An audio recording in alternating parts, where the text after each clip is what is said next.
10వ స్కందంలో 51వ అధ్యాయం 45వ శ్లోకం 45వ శ్లోకం. శ్రీ ముచ్చుకుంద ఉవాచ.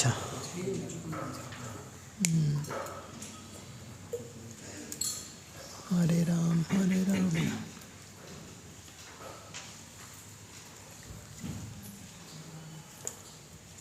ముచ్చుకుందకు ఎక్కడ దర్శనమైంది? కృష్ణుడు దర్శనం గుహలోకి ఎందుకు వెళ్ళాడు కృష్ణుడు? చంపడానికే, దర్శనం ఇవ్వడానికి?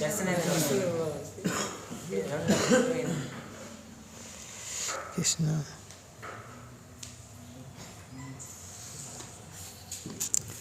విమోహితోయం. శ్రీముచుకుంద ఉవాచ. శ్రీముచుకుంద విమోహితోయం జనైష మాయయా. విమోహితో పుస్తకాలు తెచ్చుకోండి, పుస్తకాలు ఉన్న వాళ్ళు తెచ్చుకో. విమోహితోయం జనైష మాయయా. విమోహితోయం జనైష త్వధీయయా త్వాం న భజత్యనర్తతృ.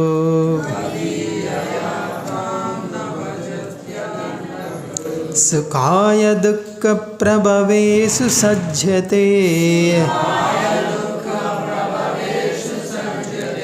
గృహేషు యోషిత్ పురుషశ్చ వంచితా.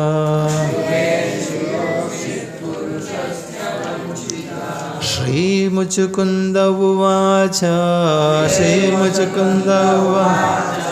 విమోహితోయం జనైష మాయయా.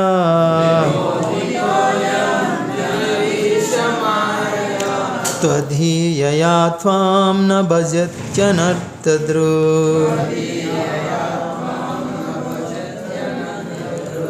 సుఖాయ దుఃఖ ప్రభవేషు సజ్జతే.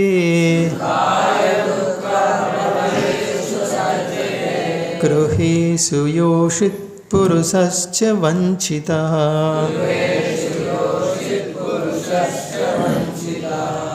భావం భాష్యం ఎవరు రచించారు?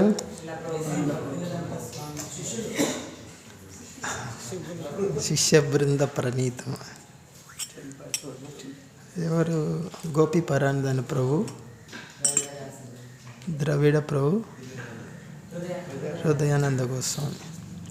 ముఖ్యంగా గోపి పరానంద ప్రభు. ఆ ప్రభు ఎక్కడికి వెళ్ళి సంస్కృతం నేర్చుకోలేదు. కేవలం ప్రభుపాద పుస్తకాలు చదివారు, పండితులు అయిపోయారు.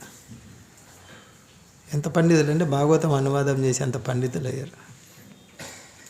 2011 సెప్టెంబర్లో గోవర్ధన్లో శరీరం వదిలేశారు.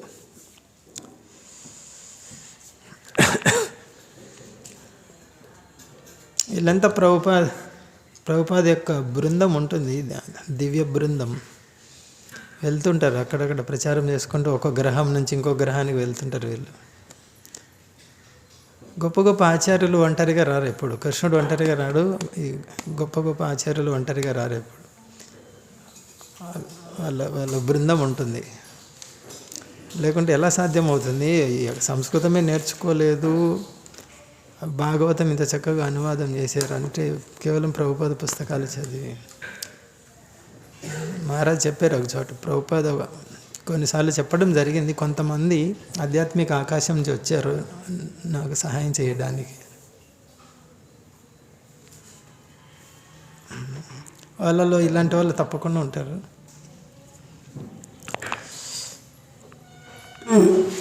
సరే, ఇక్కడ ముచ్చుకుంద ఉవాచ. ముచ్చుకుంద ఈయన గొప్ప రాజు, చక్రవర్తి. కానీ ఇక్కడ ఏం బోధిస్తున్నారు? అన్నిటిగా ఇక్కడ జీవుడిని బందీ చేసింది ఏంటి? ఇక్కడ ఏ సుఖం బందీ చేస్తుంది? ఇక్కడ ఏ సుఖం?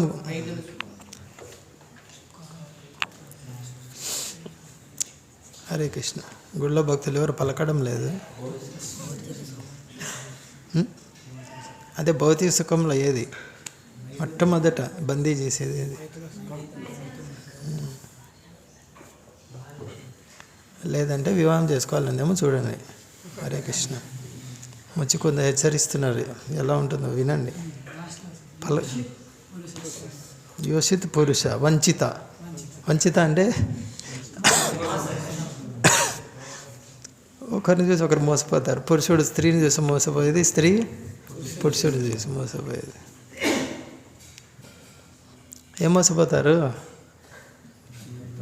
ఈమె నాకు చాలా ఆనందాన్ని ఇస్తుంది, సుఖాన్ని ఇస్తుందని. ఆమె ఏమనుకుంటుంది, ఇతను నాకు అన్నీ సమకూర్చి పెడతాడు, నాకేం కావాలంటే అన్నీ ఆనందాన్ని ఇస్తాడు. వాస్తవానికి ఆ స్త్రీ కోరుకుంటుంది తన సుఖం, అతనేమనుకుంటాడు నాకు సుఖాన్ని ఇస్తుందని. అట్లా ఒకరినొకరు మోసం చేసుకుంటారని దాన్నే పెళ్ళి అంటారు. ఇక్కడ సాధారణ భాష వివాహ యజ్ఞం లేదు. ఇప్పుడు ఎవరన్నా వాడతారో? వివాహం అనే పదం కూడా వాడట్లేదు ఇప్పుడు. పెళ్ళి ఒకరినొకరు మోసం చేసుకునే కార్యక్రమం పెళ్ళి అండి. ఇప్పుడున్న భాషలో చెప్పాలండి.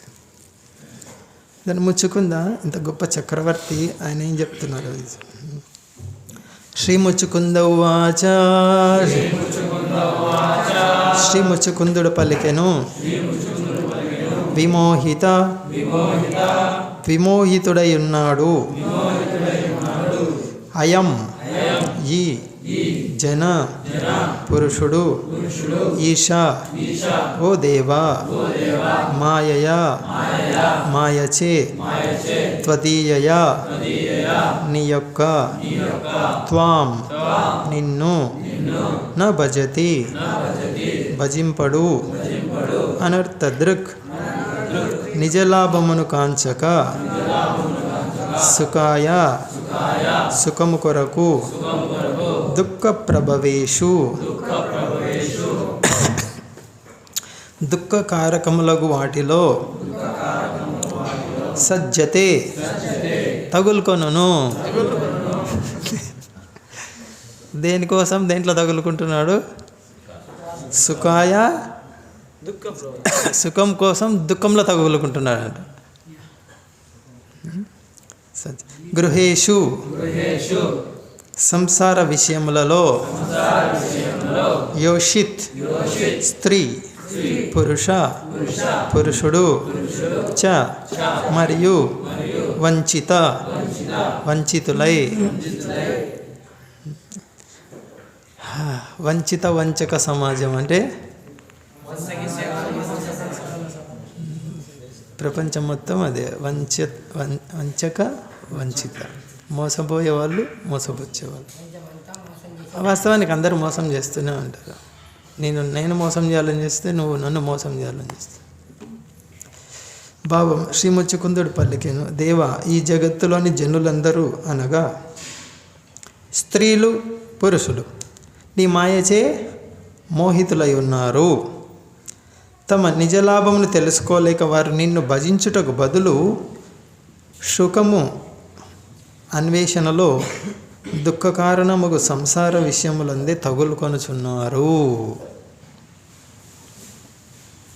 ఇక్కడేమి సుఖం కొరకు దుఃఖ కారణంలో తగులుకుంటున్నారు.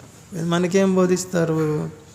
బాగా చదువు, బాగా ఉద్యోగం తెచ్చుకో, పెద్ద అయిన తర్వాత పెళ్ళి చేసుకొని బాగా సుఖపడు అని. ఇక్కడ పెళ్ళి చేసుకున్న ఆయనే చెప్తున్నాడు.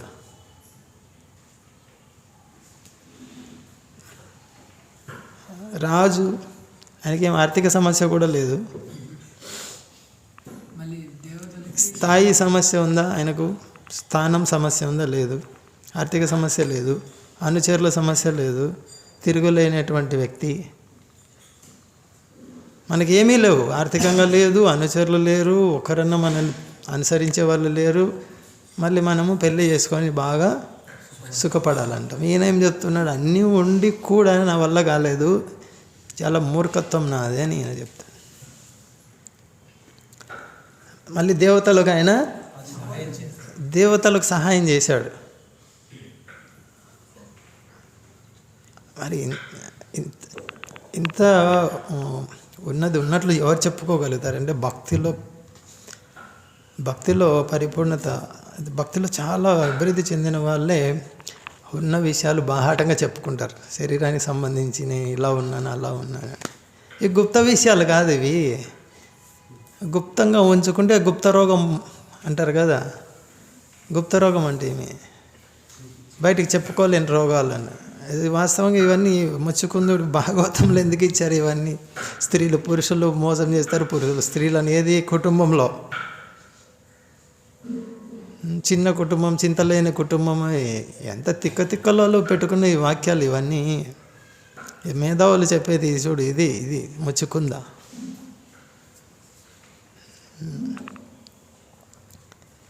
భాష్యం. లౌకిక వరములను తాను భగవంతుడి నుంచి కోరనని ముచ్చుకుందుడు వెంటనే స్పష్టపరచుచున్నాడు.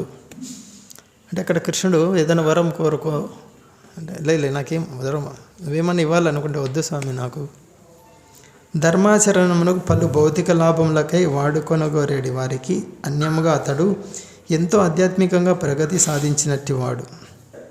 అర్థము అనగా విలువ, దానికి వ్యతిరేక పదం అనర్థం అనగా విలువలేని లేదా వ్యర్థమని భావం కనుక అనర్థదృక్ అను పదము వ్యర్థమైన వాటిపై దృష్టిని నిలిపెడే వారిని సూచించును. ఏంటి వ్యర్థమైన వాటివి? బాలాజీ దగ్గరికి వెళ్ళి నాకు ధనం కావాలి, నాకు పెళ్ళి కావాలి, నాకు ఉద్యోగం కావాలి, నాకు ఇల్లు కావాలి, నాకు అప్పు తీరాలి, ఇదంతా వ్యర్థమన కోరుకోవడం. ముచ్చుకుంది మహారాజు. మెరిసేదంతా బంగారం కాదు, మెరిసేదంతా పసుపచ్చ రంగు ఉంటుంది, బంగారు వర్ణంలో ఉంటుంది. ప్రభుపాద ఏం చెప్పింది? ఢిల్లీ కా లడ్డు జో కాయా ఓ భీ పస్తాయా, జో నా కాయా ఓ భీ పస్తాయా. ఢిల్లీ లడ్డు తిన్నవాడు ఏడుస్తున్నట్ట, అయ్యో ఎందుకు తిన్నానరా అనవసరంగా అని. తినని వాడు నేను తినలేకపోయానే అని. ఏందా ఢిల్లీకి లడ్డు? మైథున సుఖం. వివాహం కానివాడేమో అయ్యో నాకు వివాహం కాలే, వాడు చూడు ఎంత సుఖంగా ఉన్నాడు అని. వివాహమైన వ్యక్తి మరి ఎందుకు చేసుకున్నారా అనవసరంగా. ఢిల్లీకి లడ్డు అని. ఢిల్లీకి లడ్డు అంటే, ఢిల్లీ అంటే మాయానగరం కదా, అంతా జిగేల్ అంటుంటుంది. సాయంకాలం అవుతూనే చూడాలి మొత్తం. అది ఆశించారంటే ఇలా ఉంటుంది పరిస్థితి అని. మెరిసేదంతా బంగారం కాదు, మూర్ఖుల బంగారం వంటి దేహ పర సంబంధములలో చిక్కుకొని. ఇక్కడ చూడండి, మూర్ఖుల బంగారం ఏంటి? దేహ సంబంధాలు చాలా విలువైనవిగా చూస్తారంట వాళ్ళు. మన బంగారం ఏం చేస్తాం? ఎక్కడ దాచిపెడతారు బంగారు? బీరువా లోపల దాచిపెడతారు. కాబట్టి ఇక్కడ బంగారంగా దేన్ని చూసుకుంటాడు మూర్ఖుడు? దేహ సంబంధాలు. తన హృదయాన్ని విప్పి చూడు, భార్య భర్త పిల్లలు ఉంటారు హృదయంలో. కృష్ణుని పెట్టుకొని ఉంటే కూడా ఒకవేళ ఎక్కడ సైడ్లో పక్కన అంచుల్లో కూర్చోబెట్టుకొని ఉంటారు. అది ఇక్కడ ముచ్చుకుంది చెప్పారు. వాళ్ళకి బంగారాన్ని ఎంత జాగ్రత్తగా మధ్యలో చాలా జాగ్రత్త పెట్టుకుంటారో, దేహపరమైన సంబంధాలని అంత జాగ్రత్తగా దాచుకుంటారు, పదిలంగా దాచుకుంటారు హృదయంలో. ఎవరు? మూర్ఖులు. కృష్ణ సంబంధానికి ప్రాధాన్యత ఇవ్వలేదంటే దీని ప్రకారం ఆ వ్యక్తి మూర్ఖాగ్రేసర్. అగ్రేస్ అంటే మూర్ఖుల్లో కూడా ప్రథమ స్థాయిలో ఉన్న మూర్ఖులు. కృష్ణుడి కోసం సమయం ఇవ్వడానికి లేదు, కుటుంబ సభ్యుల్ని పోషించడం. భరత మహారాజు ఏం చెప్పారు? కుటుంబ సభ్యులు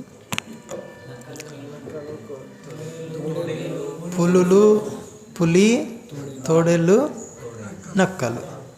పులి వచ్చి పెద్ద పెద్ద ఖండాలు తీసుకొని తిని వెళ్ళిపోతాయి. తోడేళ్ళు వచ్చి ఇంకో చిన్నది, నక్కలు చిన్న చిల్లర. భరత మహారాజు ఆయన చక్రవర్తే కదా, ఈయన చక్రవర్తి. చూడు ఎంత సాక్షాత్కారం. ఇదంతా మన కోసమే. వీళ్ళు చాలా గొప్ప భక్తులు. భరత మహారాజు, ముచ్చుకుంద మహారాజు ఇలాంటి వాళ్ళు అంత బాహాటంగా ఎలా చెప్పుకుంటున్నారు వాళ్ళ జీవితాన్ని. గొప్ప భక్తులు కాబట్టి చెప్పుకుంటున్నారు. మూర్ఖుల బంగారం దేహ సంబంధములలో ఉంటుంది, చిక్కుకొని పోయి ఉంటారు, దానివల్ల ఆధ్యాత్మిక అవకాశం చేజార్చుకుంటారు అని ముచ్చుకుంద మహారాజు ఇక్కడ నొక్కి చెప్తున్నారు. భగవంతుని ప్రేమించుటకే ఈ మానవ శరీరం ఉద్దేశించబడింది అని. కానీ మనం దేన్ని ప్రేమిస్తాం? శవాలను ప్రేమిస్తాం మనం.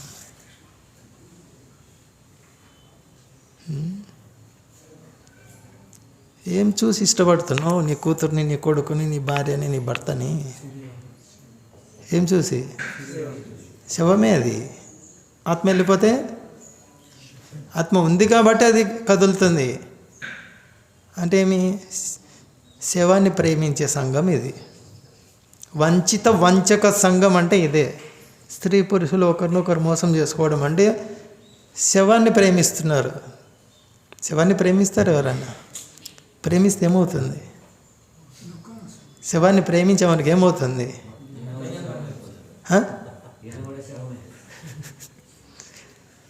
శ్మశానంలోకి వెళ్ళి చూడు, ఎన్ని శవాలు ఉంటాయి. శ్మశానంలో సుఖం ఉంటుందా? శవాన్ని ప్రేమిస్తే అలా ఉంటుంది. కొన్ని చిన్న శవాలు ఉంటాయి, ముద్దు ముద్దుగా ఉంటుంది ఆ శవం. భలే అబ్బా కదా. అది భాగవతం అంటే ఇదే మొత్తం.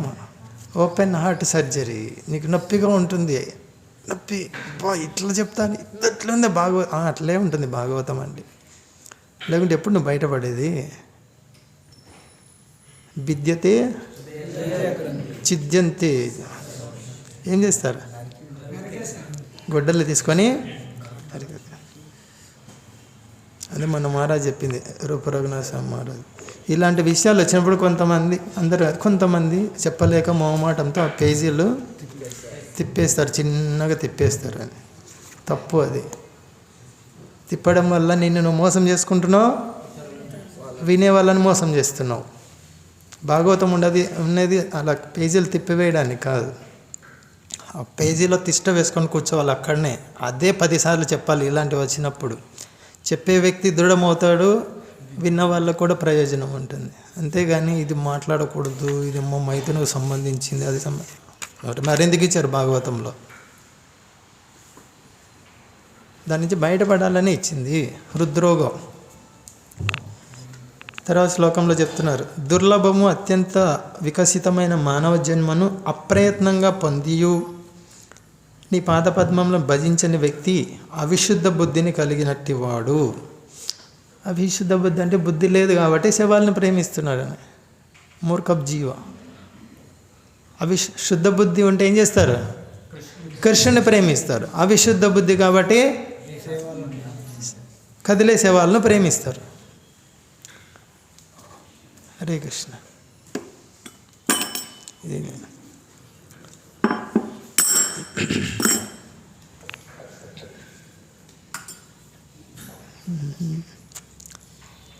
అంధకూపమున పడేడి పశువు వలె, అంధకూపమున పడే జంతువు వలె. ఎవరు? అట్టి వ్యక్తి గృహాంధకూపమున పడును. ఇంటింది ఎంత పోల్చారు ఇక్కడ? శాంతి నిలయం అని రాసుకుంటాడు బయట. మరి అంధకూపం అని రాసుకోవచ్చు కదా, రాసుకోడు. ఎందుకు? వంచిత వంచక, మోసపోతున్నావు. లోపలికి వెళ్తే మొత్తము పాములు, తేళ్ళు, మండగబ్బలు అన్నీ కాటేస్తుంటాయి. బయట ఏమో ఈ నిలయము, ఆ నిలయము, సంతోష నిలయము, శాంతి నిలయము అన్నీ. అందుకే ఎక్కడైనా సరే మెరిసేదంతా బంగారం కాదు, వాళ్ళు శాంతి నిలయం అని రాసుకుంటారు. ఇంట్లోకి వెళ్ళి చూస్తే పూర్తి అశాంతి ఉంటుంది అని. బయట లక్ష్మీ నిలయం అని రాస్తారు, లోపలికి వెళ్తే కాళికాదేవి నోరు ఎల్లబెట్టుకొని వాళ్ళని కుచ్చుతూ ఉంటుంది.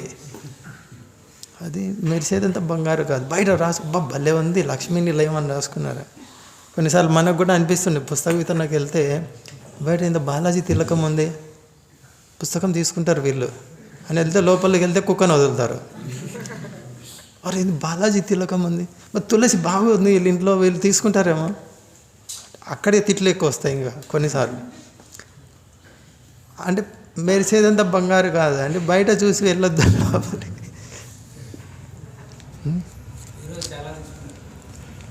అవునా,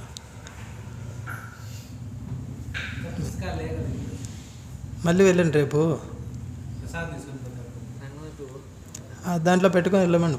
లేదు, నగర సంకీర్తనలో బాగా వెళ్తాయి పుస్తకాలు. ఎవరు మాట్లాడారు?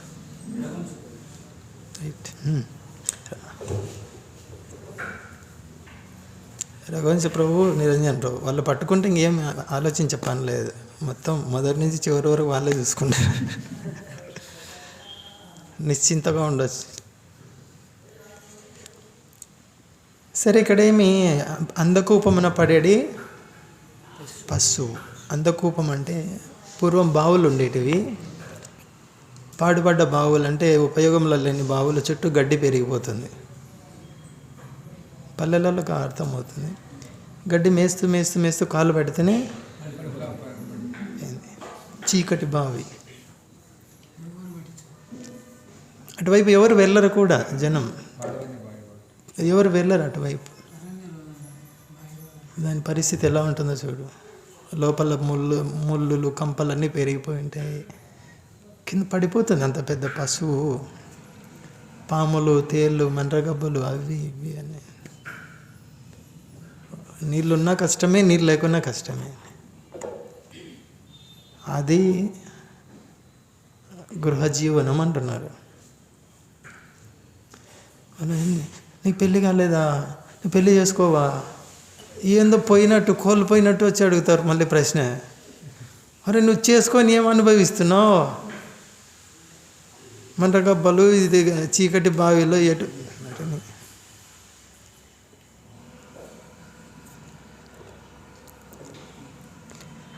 అందకూపమున పడేది పశువు వలె అట్టి వ్యక్తి గృహ అందకూపమున పడును.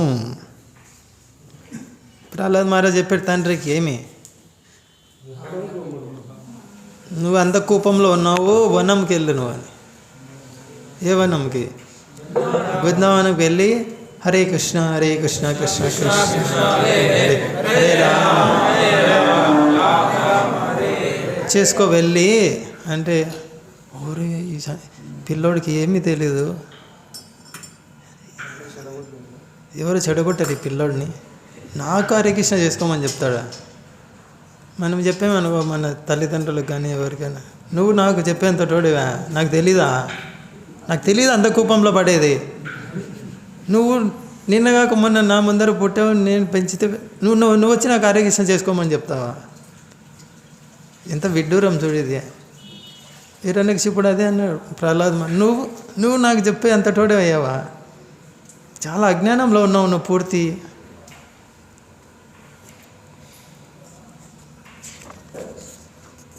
ఓ అజితుడా, ఇక్కడ ముచ్చుకుందాం మహారాజు. ఓ అజితుడా అంటే ఎవరు? అజిత. ధరణిపతిగా నా రాజ్య వైభవములచే మత్తిల్లిన వాడనై. ధరణిపతి అంటే ఏమి? ఒక ఇంటికి అధిపతి కాదు, ఒక గ్రామానికి అధిపతి కాదు, ఒక దేశానికి కాదు. ధరణికి అధిపతిగా నా రాజ్య వైభవం. మళ్ళీ వైభవం అంటే ఎదురులేని రాజ్యం, ఏ సమస్యలు లేవు. ధరణిపతిగా నా రాజ్య వైభవం నుంచి మత్తెక్కిపోయి కాలమునంతటిని వ్యర్థముగా గడిపాను. మర్త్యాత్మ బుద్ధితో, శవబుద్ధితో, శవాలను ప్రేమించే బుద్ధితో, పుత్రులు, భార్యలు, ధనము, రాజ్యం పట్ల చాలా ఆసక్తుడనై అనంతమగు చింతలకు లోనయ్యాను. చిన్న కుటుంబం, చింతలేని కుటుంబం అన్నారు. నాకు మాత్రం మొత్తం చింతలే. చక్రవర్తిని నేను. ప్రపంచం మొత్తం నా ఆధీనంలో ఉంది. ఎవరు ఎదురు చెప్పేవాళ్ళు లేరు. కానీ చింత అవిరత, నిరంతరం చింతలో ఇరుక్కుపోయాను.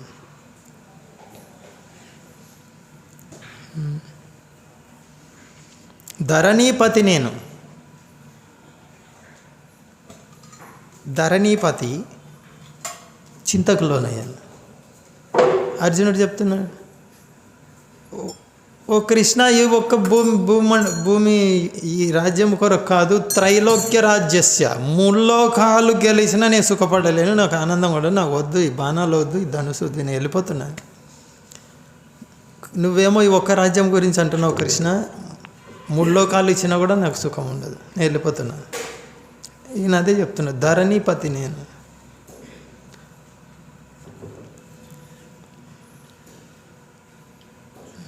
ఏమి మర్త్యాత్మ బుద్ధి అంటే ఏంటి? మర్త్య అంటే శవము. శవాన్ని చూసి నా భార్య, నా కొడుకు, నా భర్త, ఇది మర్త్యాత్మ బుద్ధి అంటే. మర్త్యాత్మ బుద్ధితో పుత్రులు, భార్యలు, ధనము, రాజ్యము పట్ల చాలా ఆసక్తుడని ఏమైపోయింది, శవాన్ని ప్రేమిస్తే ఏమవుతుంది? నువ్వు ఎదురు చూస్తుంటావు, శవము కూడా ఒకరోజు నన్ను ప్రేమిస్తుంది, ఒకరోజు నాకు ఐ లవ్ యూ చెప్తుంది, ఒకరోజు అని. అది డెడ్ బాడీ చెప్పదు. చూసి చూసి విసిగి వేసారిపోయి, వెంట్రుకలు తెల్లగా అయిపోయి, ఊడిపోయి, ఇంకా చెప్పలేదు ఐ లవ్ యూ అని, నువ్వు కూడా శవం అయిపోయి దాని పక్కన పడుకుంటావు. అంటే నా భార్య నుంచి ఏమన్నా సుఖం రేపు వస్తుంది, ఎల్లుండి వస్తుంది, నా కొడుకు నుంచి సుఖం వస్తుంది, ఎల్లుండి, రేపు, ఎల్లుండి, వచ్చే సంవత్సరం సెటిల్ అయిపోతాను, ఇంక వచ్చే సంవత్సరం అయిపోయి. దాన్ని మృగతృష్ణ అంటారు. మృగతృష్ణ. ఎడారిలో పొద్దు నీళ్ళు దొరికాయి, వచ్చింది అక్కడే కొంచెం ముందుకెళ్తే నీళ్ళు దొరికాయి పడి చచ్చిపోతుంది అక్కడ. అందు గురించి చూడండి, ఎవరైతే భక్తి చెయ్యారో అటువంటి వాళ్ళు చూడండి, ముసలి వాళ్ళు అయిన తర్వాత వాళ్ళ ముఖంలో కొంచెం కూడా కళ ఉండదు. యవ్వనంలో ఉన్నప్పుడు కూడా ఉండదు, కాస్త కోస్త శరీరం యవ్వనంగా ఉంటుంది కాబట్టి కొంచెం కనిపించవచ్చు కళ. వృద్ధాప్యం వచ్చిన తర్వాత వాళ్ళు భక్తి చేయలేదంటే యవ్వనంలో ఉన్నప్పుడు వాళ్ళ ముఖము రైలు బొగ్గు కన్నా కూడా నల్లగా ఉంటుంది. రైలు బొగ్గు చూసారా? ఇప్పుడు తెలీదు, ఒకప్పుడు, ఇప్పుడంతా విద్యుత్ వాడుతున్నారు, ఒకప్పుడు బొగ్గు వాడేవాళ్ళు, నల్లగా ఉంటుంది అది. అర్ధరాత్రి అమావాస్య, అర్ధరాత్రి చిమ్మ చీకటి ఎలా ఉంటుందో అలా ఉంటుంది ఆ బొగ్గు, అంతకన్నా కూడా వాడిపోయి. గమనించండి కావాలంటే. అంటే ఇప్పుడు మీ ప్రసాదం తీసుకున్న తర్వాత అక్కడ పెన్షన్ ఆఫీస్ అని ఒకటి ఉంది, మండల ఆఫీసులో పెన్షన్ ఆఫీసు, అక్కడికి వెళ్ళి చూడండి కావాలంటే.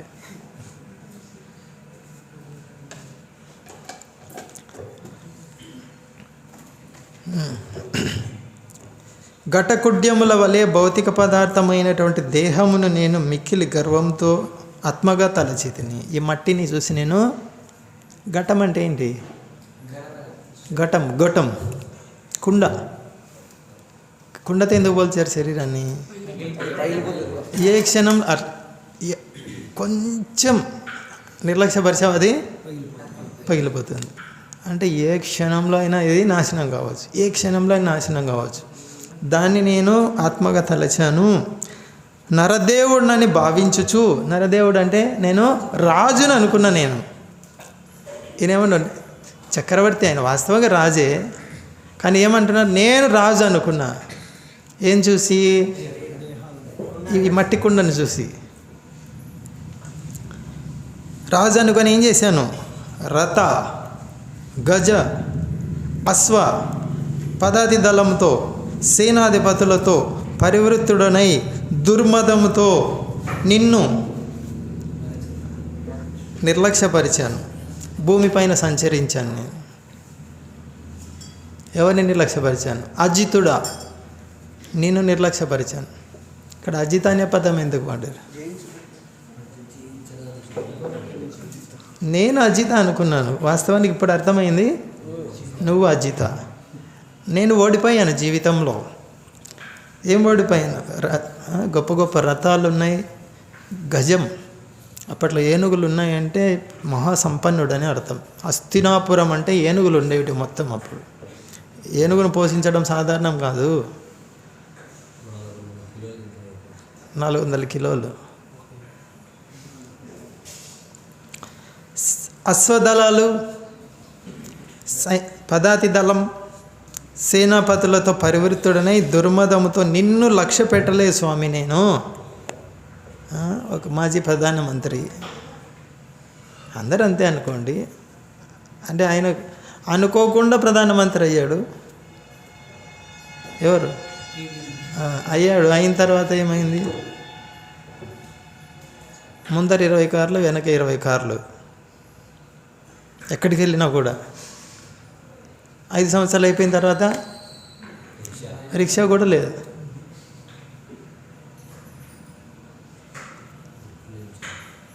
చాలా ఘోరం. ఏడ్చాడంట కూడా. ఇంకొక ఆయన ఆంధ్రప్రదేశ్కు మాజీ ముఖ్యమంత్రి, కుక్క కన్నా హీనమైన సాగు చచ్చాడు.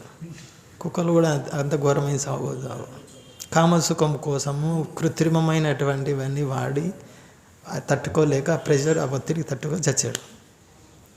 ఆయనకు మళ్ళీ విగ్రహాలు, ఆరాధనలు, వారి తిక్కలు.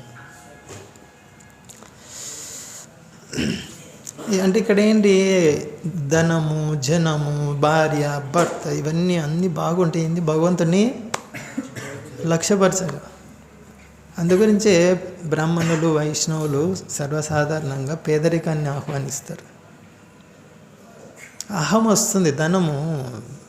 కుంతీదేవి చెప్తుంది కదా, జన్మైశ్వర్య శ్రుత శ్రీభి ఏదమాన మదప్పుమా నైవారహతి అభిదాతం వై. నిన్ను పిలవలేరు హృదయంలో నుంచి, వాళ్ళు పిలవలేరు కృష్ణ, నిన్ను హృదయపూర్వకంగా పిలవలేరు వాళ్ళు. అంటే ఎక్కడి నుంచి పిలుస్తారు? నాలుకతో పిలుస్తారు కానీ హృదయంతో పిలవలేరు వాళ్ళు. అందుగురించి బ్రాహ్మణులు, వైష్ణవులు ఏం చేస్తారంటే, ధనము వచ్చిన వెంటనే దాన్ని భగవత్ సేవకు వెంటనే వాడేస్తారు. ప్రభుపాద ఇచ్చిన సూచన అదే మనకి. ముఖ్యంగా గుడిలో ఉన్న భక్తులు, ధనం నిలవ పెట్టుకోవద్దు మీ దగ్గర. ఇలా తీసుకోండి, ఇలా తీసుకొని ఇలా ఖర్చు పెడుతున్నాను. ప్రసాదము, భజన, కీర్తన, వాటికన్నా. గృహస్థ భక్తులు కూడా ఉపదేశామృతం. అత్యాహార, ఎక్కువగా నువ్వు డబ్బులు ఉందనుకో నీ దగ్గర, ఇక హరికృష్ణ మీద రాదు మనసు. ఏమీ లేదనుకో నీ దగ్గర, అప్పుడు భగవంతుడి మీదకి వెళ్తుంది మనసు. హరే కృష్ణ, ఏం లేదు నా దగ్గర.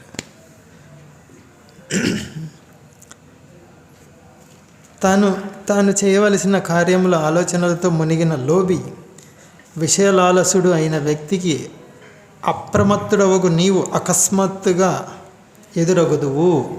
ఎలా? ఎలుక ముందు కోరలను చాచి నాకేడి ఆకలిగొన్న పాము వల్లే నీవు వాని ఎదుట నిలబడి మృత్యు రూపమున సర్వము స్వాహా మింగేస్తావా. ఎలుక పాము మింగితే ఆనవాళ్ళు అలాగే కాలము కనపడకుండానే మనల్ని మింగేస్తుంది. ఒకరోజు ఆధార్ కార్డు లేకుండా,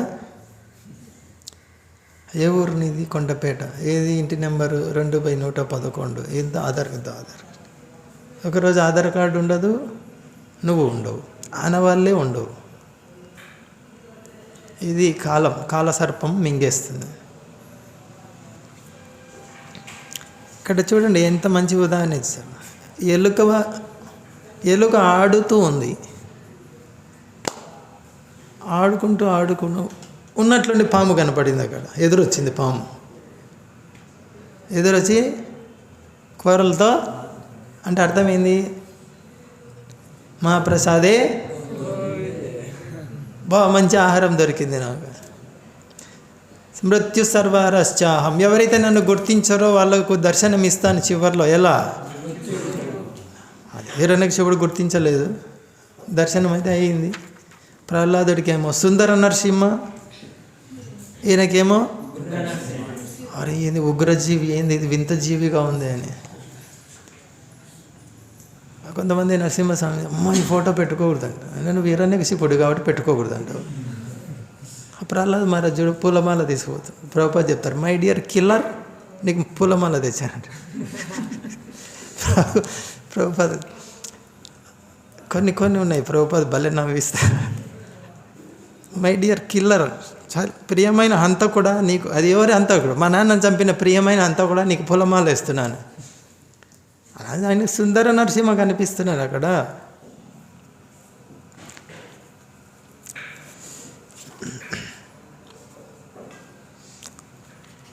ఇక్కడ ఇప్పుడు చదివే చాలా ముఖ్యమైనది. సమస్త దిక్కులను జయించి యుద్ధము నుండి ముక్తుడైన వ్యక్తి ఒకప్పుడు తన సమానులకు రాజులచే వందితుడై ఉన్నతాసనమును కూర్చుండును. అంటే యుద్ధం చేసిన తర్వాత చుట్టుపక్కల ఉన్న రాజులను ఓడిస్తారు. ఓడించిన తర్వాత వాళ్ళు ఈ రాజుకు తల ఉంచుతారు. తల ఉంచిన తర్వాత ఏం చేస్తాడు? తన రాజ్యానికి తిరిగి వస్తాడు. ఆ రాజ్యాలను సామంత రాజ్యాలుగా సామంత రాజ్యాలు అంటే వాళ్ళు ప్రతి సంవత్సరం వీళ్ళకు పన్ను చెల్లిస్తుండాలి. అంటే మీ కింద మేము పని చేస్తున్నాం మనం. అలాంటి రాజుగా నేనేం చేశాను? దిక్కులన్నిటినీ జయించాను, యుద్ధం చేశాను, గొప్ప విజయంతో వచ్చాను. కానీ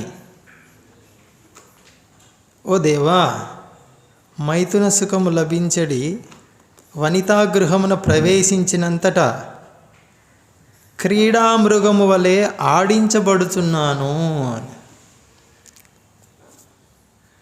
క్రీడామృగం అంటే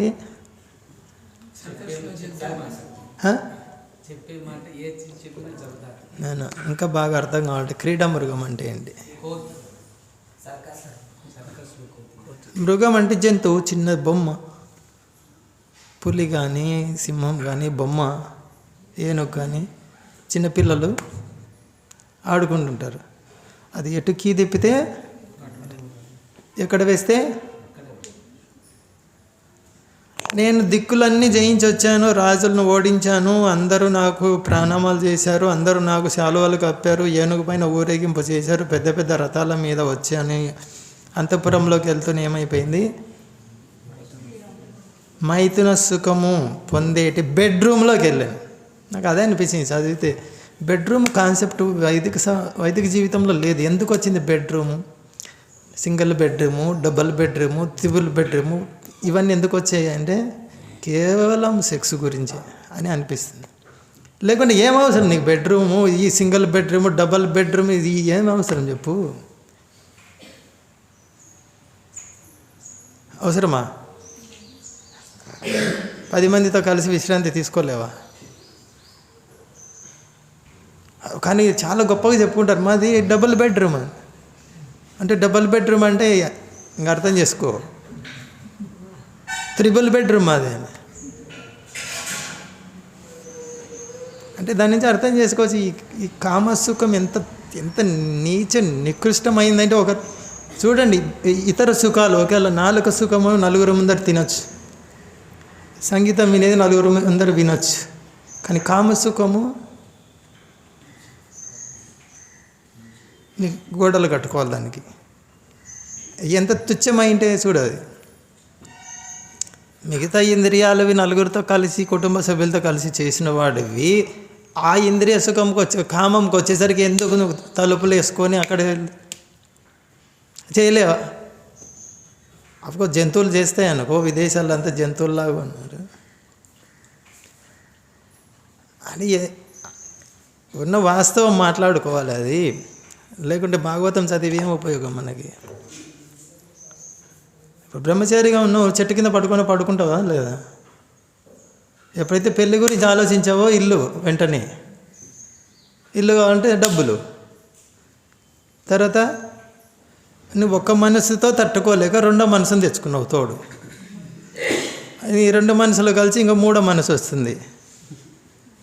ఆ 3వ మనసు చిన్న శరీరంలో కావాలి, ఇంకొక మనసు కావాలి దానికి. ఒక్క మనస్సే ఏడిపిస్తుందని అర్జునుడు చెప్తే, మనోచించలం మీ కృష్ణ ప్రమాది బలభద్రుడం, ఇంకొక మనసుని తెచ్చుకో, బాగుంటుంది కదా జీవితం.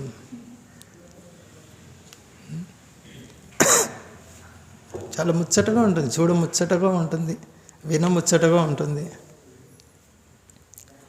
ఇక్కడేం క్రీడామృగం వల్ల అయిపోతాను స్త్రీ చేతిలో కామం కోసం. నేను ఆట బొమ్మ, ఎటు ఆడిస్తాడు. పెద్ద పెద్ద రాజులు బలి అయిపోతారు దీనికి. పెద్ద పెద్ద గొప్ప గొప్ప రాజులు బలి అయిపోతారు. పూర్వం విషకన్యలు అనేటువంటి భావన ఉండేది. విషకన్యలు తెలుసు కదా అందరికీ, చెప్పనవసరం లేదు. రాజులు గొప్ప గొప్ప చక్రవర్తులు బలి అయిపోయేవాళ్ళు దానికి.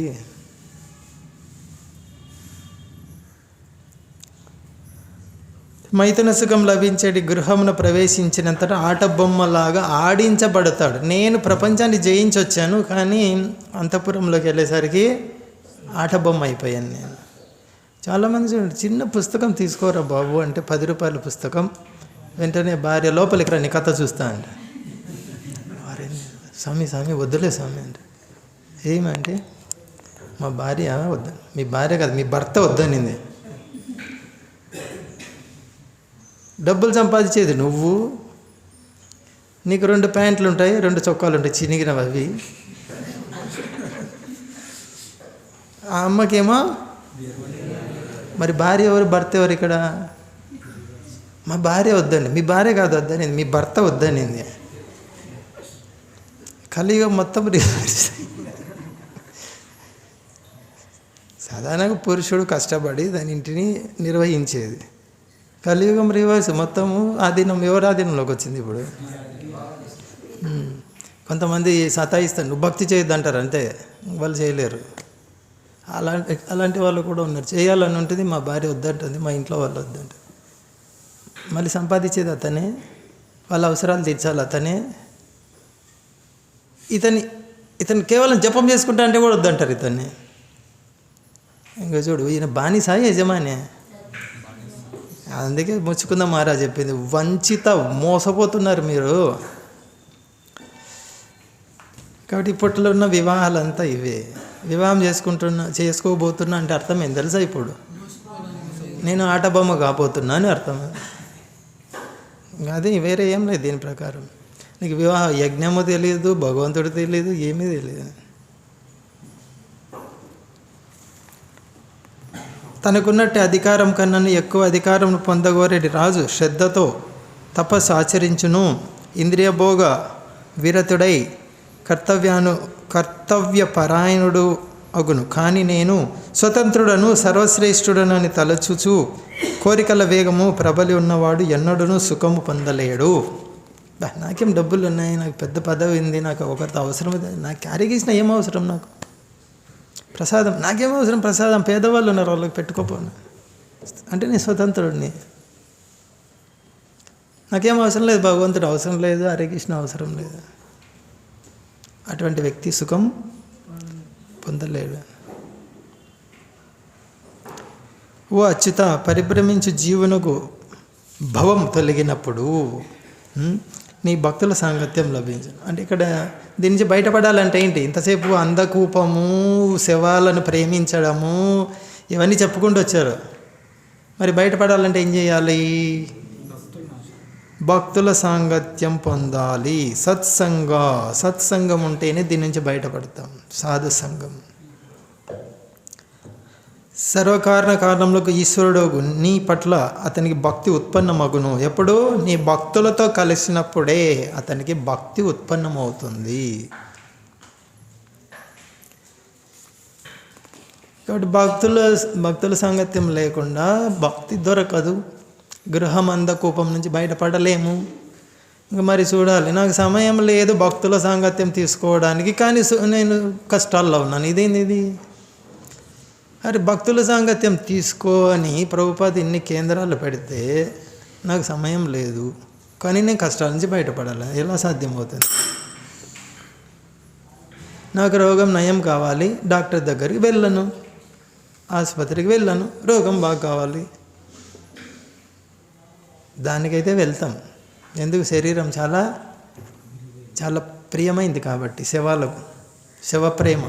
ప్రేమికులం కాబట్టి ఆసుపత్రికి 3 గంటలకు రమ్మంటే ఉదయం 3కే వెళ్తాం, 2:30కే వెళ్తాం. మంగళారతి 4:30 కంటే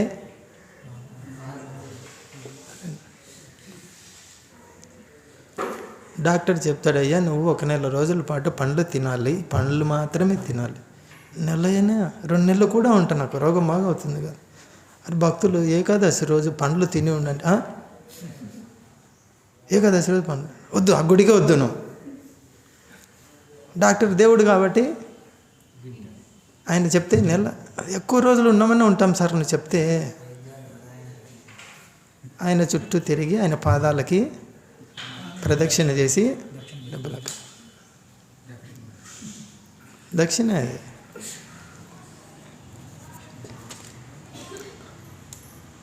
హరే కృష్ణ. దేవ రాజ్యం పట్ల నా అనుబంధం సహజంగానే తొలగిపోయింది కనుక నీవు నా పట్ల అనుగ్రహం చూపితివి. ఇక్కడ చూడు, నా రాజ్యం పోయిందంటే చాలా నీ ఆశీర్వాదం ఇది. మరి ఇస్కాన్కి వెళ్ళి అన్నీ పోతాయంటే పోవద్దు, అటువైపు వెళ్ళొద్దు. అన్నీ పోతాయంటే అక్కడికి వెళ్తే ఏం పోతాయి? ఈ కష్టాలు పోతాయి అంతే. అన్నీ తగిలించుకున్నావు కదా. అది తిక్కలోళ్ళు తిరుగుతుంటారే, 4 ప్యాంట్లు వేసుకుంటాడు, 10 చొక్కాలు వేసుకుంటాడు, పాత బట్టలు ఈ భుజం మీద, పాత బాటిళ్ళన్నీ ఈ భుజం మీద, రోడ్లో ఏది కనిపించినా తీసి సంచిలో వేసుకుంటూ అన్నీ నావే మోసుకుంటూ తిరుగుతాడు. ఇదే మన పరిస్థితి, అన్నీ నావే. ఇది ఇస్కాన్కి వస్తే ఏం చేస్తారు? అవన్నీ తీసి వద్దు, అవి కావాలి నాకు, అవి కావాలి. అందు గురించి ఇస్కాన్కి వెళ్ళొద్దు. వెళ్ళినా కూడా ఎక్కువసేపు ఉండదు, ఎందుకంటే పనికిరానివన్నీ తీసేస్తారు వాళ్ళు. ఇక్కడ ఏం చెప్తాడు? స్వామి నీ అనుగ్రహం వల్ల నా రాజ్యం పోయింది. మనం అంటామా ఇప్పుడు, స్వామి నీ అనుగ్రహం వల్ల నా ఇల్లు పోయిందని? ఇస్కాన్కి పోయి ఇల్లు పోయింది చూడు అది. నువ్వు అనుకున్నా నీ పక్కన వాళ్ళు చెప్తారు, చూడు హరే కృష్ణ నీ ఇల్లే పోయింది నీకు అని. అవును కదా, ఇస్కాన్కి వెళ్ళకముందు ఇల్లు ఉన్నింది నాకు, ఇస్కాన్కి వెళ్ళిన తర్వాత ఇల్లు పోయింది.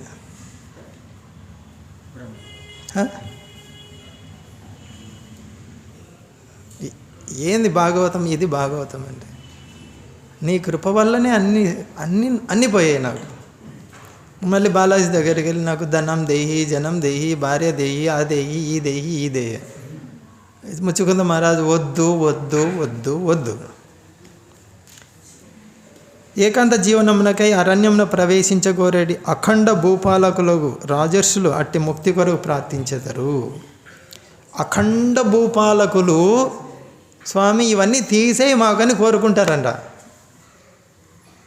మనము 4 సెంట్లో కూడా ఉండదు ఇల్లు, అన్నీ కావాలి స్వామి, అన్నీ తెచ్చి ఈ 4 సెంట్ల లోపలనే పెట్టు, అన్నీ ప్రపంచం మొత్తం తెచ్చి ఇక్కడే పెట్టు. వీళ్ళు ఏమంటారు? అఖండ భూపాలకులు ఏమంటున్నారు? ఏమి వద్దు స్వామి మాకు, తీసేయి మొత్తం. ఓ సర్వశక్తివంతుడా, నీ పాదపద్మ సేవ తప్ప వేరే వరం నేను కోరను. ఇది తెలివైన వాడు చేసేది. నీ సేవ కావాలి, నాకు ముక్తి కూడా వద్దు. అదే అకించనులచే మిక్కిల అభిలషణీయమగు వరం. అకించనులు కోరేది ఇదే అంట. అకించన అంటే ధనము, జనము, భార్య, భర్త, పిల్లలు, శివ ప్రేమ, ధన ప్రేమ, ఆ ప్రేమ, ఈ ప్రేమ, దేని మీద ఆసక్తి లేదు, దేని మీద ఆధారపడరు. వాళ్ళు కోరే వరం ఏంటి? జన్మనీశ్వరే భవతాత్ భక్తు. ఎన్ని జన్మలైనా పర్వాలేదు, నీ సేవ స్వామి, క్రిమి కీటకమై పుట్టినా పర్వాలేదు, నేను మర్చిపోకుండా ఉండాలి అంతే. నాకు ఏమొద్దు, నాకు రాజ్యం వద్దు, ధనము, జనము, సుందరు ఏమీ వద్దు నాకు. అకించన. అందుగురించి సర్వసాధారణంగా భక్తులు, బ్రాహ్మణులు అకించనగా ఉంటారు. ఎందుకంటే ధనం వచ్చిందంటే ఏమవుతుంది నీకు? వెంటనే దాని అహంకారం పొడ చూపుతుంది లోపల. నాకు ఇది ఎందుకు కదా, అది ఉంది కదా. నిస్సహాయ స్థితిలో ధనం లేదు, నీ దగ్గర ఏమీ లేదు, ఎంత అనుకోగా సహజంగానే అనుకోగా ఉంటావు.